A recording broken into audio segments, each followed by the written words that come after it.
Arno Sarofagis, 2 times Extreme Sailing Series winner, 2 times MOV European champion, and housebound on starboard tack on Alinghi Red Bull Racing. Arno, champagne conditions today for training. How did it go?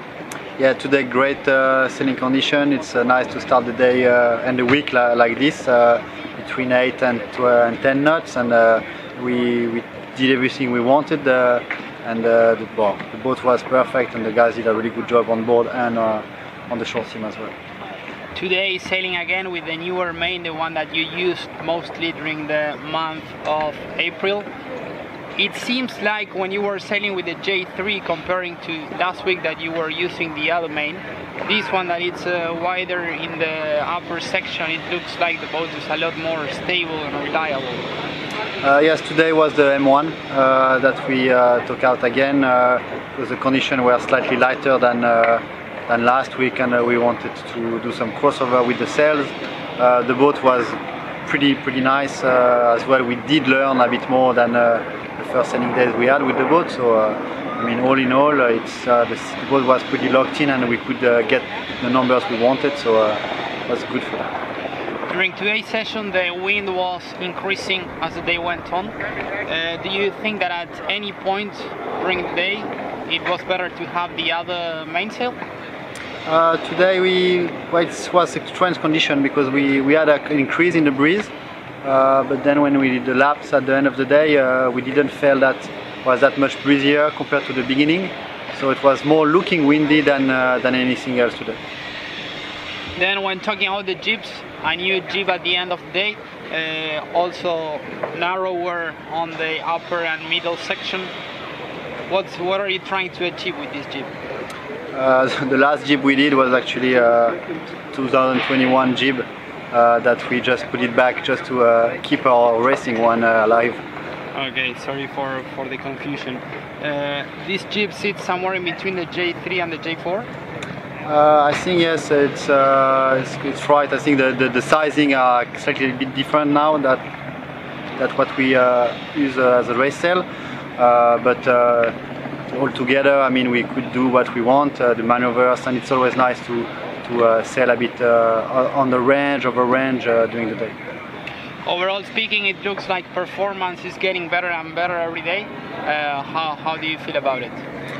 Yeah, the boat is going really nicely. We try to gain every knots every day, and we try a lot of things with the designer and the sailing team just to get more stable and the average speed as high as possible.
We're here with Luca Kirwan, cycler on board Luna Rossa.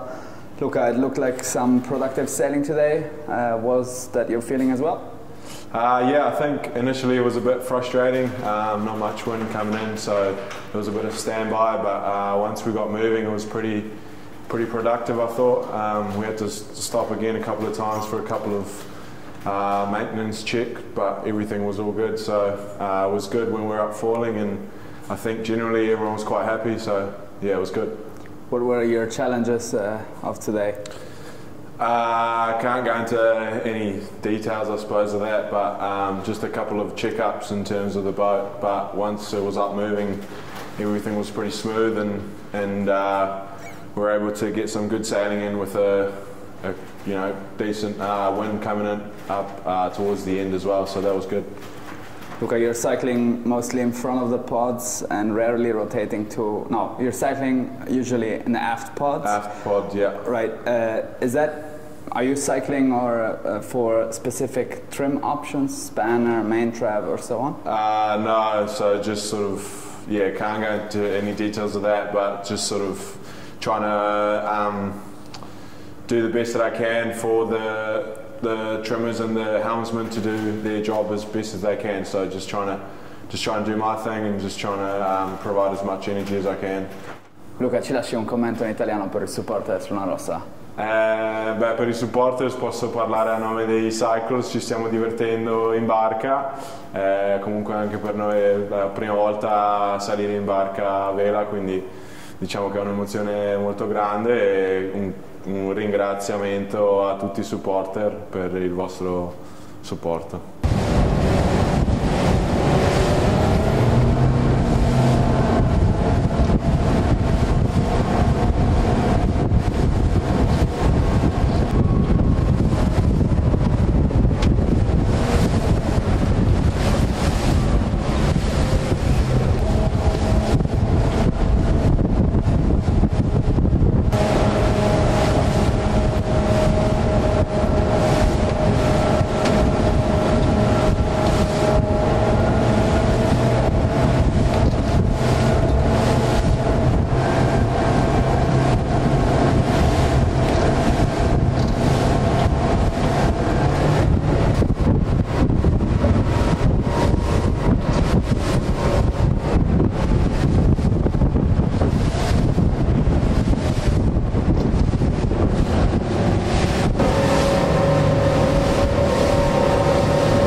We're here in Barcelona with Lee Macmillan, trimmer for INEOS Britannia. Lee, you were trimming in portside today, around 8 to 12 knots from the south winds. What was your focus leaving the dock today?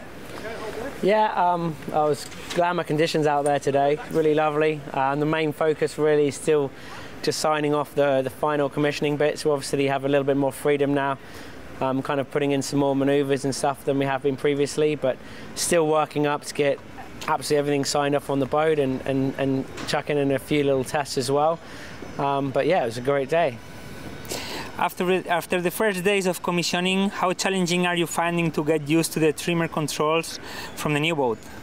Everything's working pretty nicely, yeah. There's still a few little fine-tuning to be done and tweaks. There's always learning to be done on that front to make us more accurate with how we trim and fly the boat. But yeah, it's coming together really quickly. You have now sailed the new SE75 through the different sailing modes. In terms of sailing behavior, what have been the most positive surprises? Most positive surprises? I mean, the boat just kind of feels like it wants to go, which is nice. Getting up on the foil really quickly, and we're still not at absolutely max on all of our trims and stuff, so we're still building up to those, but the sails are looking really nice as well. So yeah, there's lots of positives all around. Then about maneuvers, how technique are you finding the new boat at the exit of the maneuvers? It all feels pretty familiar to me. Obviously, being in a similar position in the last cup, it's all kind of coming back quite quickly. And also the stuff that we did on T6, albeit a bigger boat, a lot of the rolls are very similar to how we did it on T6. So yeah, it's coming together really quickly, I think. When sailing upwind in straight line, you were doing sometimes an exercise of deceleration until almost lose the foiling and then accelerating again for several times. What were you looking for? We're obviously, looking at the performance of the boat and the foils at their slower speeds. Just kind of gathering lots of data for all the designers to correlate and validate the models and make sure we are where we expected to be. Then you came back to port in towing mode without foiling. Did you had any issues in the last tack? We actually hit something in the water, so we had a big kind of spike on the rudder. We were actually on our way back towards the harbour anyway at that point. So we just wanted to be extra careful that, you know, that everything was okay. But it looks like everything was fine. We kind of felt like we probably could have foiled in anyway. But yeah, we're just going to check everything over. But yeah, we definitely hit something on one side of the elevators. There's a lot of debris out there, so we spent a lot of time, like, you know, steering around it, trying to avoid it at the moment. But yeah, I think everything's fine for sailing tomorrow.